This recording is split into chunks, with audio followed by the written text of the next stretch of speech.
성경이 요구하는 온전을 행위 온전으로 이해하는 사람들은요, 어떤 현상이 나타나냐면 신앙생활에 자유함이 없어요. 내가 이렇게 해도 온전하지 않으니까 지옥 가는 거 아니야? 그러니까 항상 공포에 항상 눌려서요. 하나님이 항상 두려운 심판하시는 하나님으로 여겨져서 온전해야지 구원을 받는데 나는 아무리 해도 온전해지지가 않는 거예요. 너무 두려운 거예요. 그것 때문에 공포에 떨고 그것 때문에 고민을 했던 역사적인 인물이 있었죠. 누구죠? 루터죠. 루터. 500년 전에 루터라고 하는 종교개혁자가 있었는데 그 사람이 예수님을 믿기 전에 항상 고민했던 게 그거예요. 성경 말씀은 틀림없이 아버지의 온전함처럼 우리도 온전해야 되는데 자기가 아무리 선행을 하고 아무리 자기가 거룩하게 살려고 하고 아무리 자기가 하나님의 뜻대로 살려고 하는데 온전할 수가 없는 거예요. 그래서 루터가 어디로 들어가기로 마음먹었냐 하면 수도원에 들어갔어요. 수도원에 가서 수행을 하는 거죠. 근데 내 힘으로 온전하려고 하는 것은 뭐라고요? 내가 하나님이처럼 되려고 하는 교만함이거든요. 근데 루터는 이걸 깨닫지 못했어요. 근데 자기 힘으로 온전하려고 하면 할수록 하나님이 나를 심판할 것이라고 하는 확신만 점점 더 와서 두려움에 떨기 시작을 했죠. 그러던 어느 날 그가 성경을 읽다가 한 구절을 통해서 비로소 깨닫게 됐어요. 어떤 구절이죠? 로마서 1장 17절 말씀. 오직 의인은 믿음으로만 살리라. 의인이 뭐예요? 온전한 자죠. 온전한 자는 믿음으로만 살리라.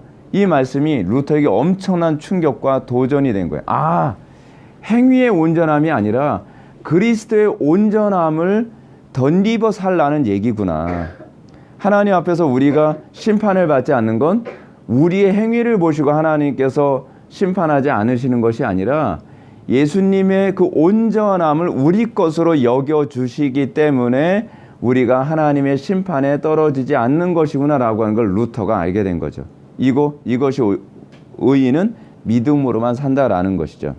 사람이 죄를 범하거나 이후에는요, 온전할 수가 없어요. 죄된 본성이 끊임없이 우리로 하여금 이 죄로 자꾸 기울어지게 만들거든요. 근데 믿음으로 의로워진 사람들의 특징이 뭐냐면 하나님을 사랑하는 것, 이웃을 내 몸처럼 사랑하는 것으로 나타나요. 그래서 사랑은 뭐라고 얘기하죠? 율법의 완성. 사랑은 뭐예요? 율법의 온전함이에요. 그래서 믿음, 소망, 사랑 이 세 가지는 항상 있어지는데 그 중에 제일이 뭐예요? 사랑이죠. 사랑이 최고예요. 사랑이 없으면 아무것도 아니죠. 천사의 말을 한다 할지라도 사랑이 없으면 아무것도 아니고요. 자기 몸을 불 가운데 내어준다 할지라도 사랑이 없으면 온전이 아닌 거예요. 우리의 심령 속에 하나님께서 온전하다 인정하시는 건 뭐예요? 오직 믿음으로 행한 것. 로마서에서 말씀하고 있죠. 믿음으로 행한 것이 아니면 다 죄니라. 믿음으로 행한 것이 아닌 건 다 온전하지 않은 거예요. 믿음으로 행한 것은 뭐죠? 사랑으로 행하는 것을 얘기하죠. 그러니까 사랑으로 행하지 않은 것은 다 죄일 수밖에 없고 하나님 앞에 심판의 대상이 될 수밖에 없습니다. 이렇게 하나님을 사랑하는 사람들에게 하나님은 그리스도의 온전한 의를 우리에게 주셨죠. 그것을 우리의 의로 여겨주신다는 겁니다. 주님은 우리의 죄를 대신 지시고 주님의 의는 우리의 의가 되는 거예요. 우리는 뭐예요? 예수님께 우리의 죄를 전가시키고 예수님은 예수님의 의를 우리에게 전가시켜 주셔서 예수님이 죄인 돼 주시고 그리고 예수님이 대신 죄의 대가를 치러 주시고 예수님의 의를 우리에게 주셔서 우리는 죄에 대한 심판을 받지 않게 해주신 것. 이걸 믿는 것이 이것이 믿음이에요. 이것이 믿어졌다고 했을 때 우리에게 그 믿음이 들어오면 나타나는 현상이 뭐예요? 하나님을 사랑하는 마음이 생기는 거예요. 근데 하나님을 사랑하는데 어느 정도로 사랑해요? 마음을 다해서 사랑하게 돼요. 마음을 다하고 뜻을 다하고 목숨을 다하고 힘을 다하고 지혜를 다해서 사랑하게 되는 거예요. 그냥 종교적으로 사랑하는 거 아니에요. 실질적으로 하나님을 그렇게 사랑하게 되는 거죠. 그래서 이 사랑이 우리 속에 들어오게 되면 사랑은 율법의 완성이 되는 겁니다. 우리 속에 이 사랑이 없다면 너희 속에 하나님의 사랑이 있는가 시험하여 봐야죠. 그렇죠?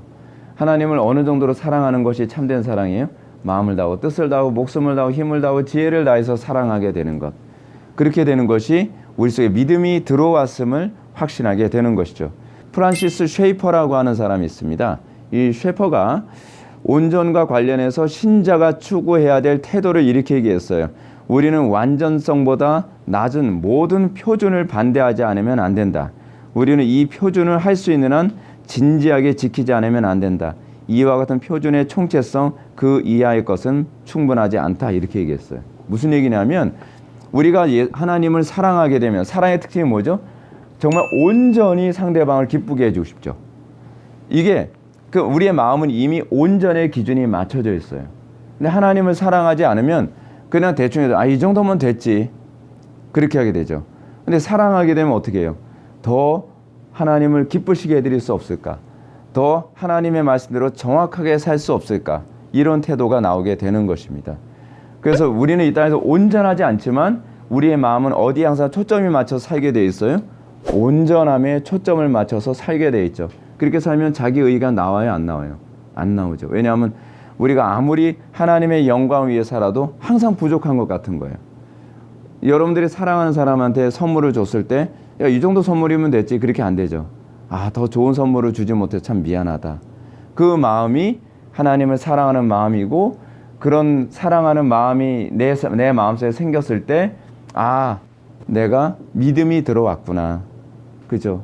예배를 하더라도 더 온전한 예배를 드리지 못한 것 때문에 항상 안타깝고 기도를 하더라도 더 온전히 기도하지 못한 것 때문에 안타깝고 하나님의 말씀대로 사는 것도 더 온전히 살지 못하는 것 때문에 항상 안타까워서 오라 곤고한 사람이로다 누가 사마의 몸에서 나를 건져내라라고 하는 심령의 가난함이 생기게 돼요. 이것이 항상 믿음으로 온전하게 된 사람들에게 나타나는 특징입니다. 자, 온전에 대해서 정의를 한번 내려볼까요? 온전이란 그리스도 안에서 하나님의 사랑으로 율법을 온전히 준수하고자 하는 사랑의 표현, 이것이 바로 온전의 정의입니다. 자, 오늘은 여기까지만 강의하겠습니다. 감사합니다.